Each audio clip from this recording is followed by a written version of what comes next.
कौन है ये दोनों? शुक और सारण, लंका नरेश रावण के विशेष गुप्तचर। गुप्तचर को छोड़ देना रण में पराजय का कारण बन सकता है भैया।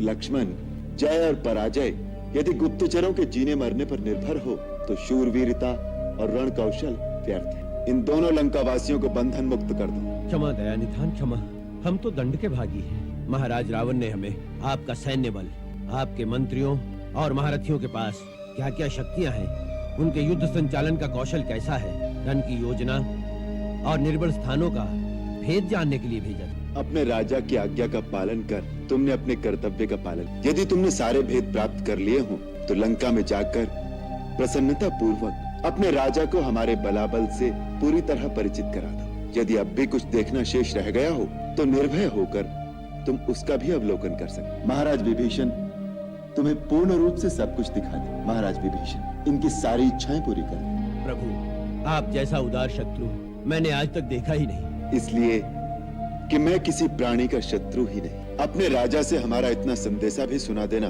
कि केवल सेना की गिनती से और सेनापतियों के बल की थाह का भेद लेने से ही युद्धों का निर्णय और बैरी पर विजय प्राप्त नहीं होती। धर्म, नीति और सत्य ही यथार्थ शक्ति होती है।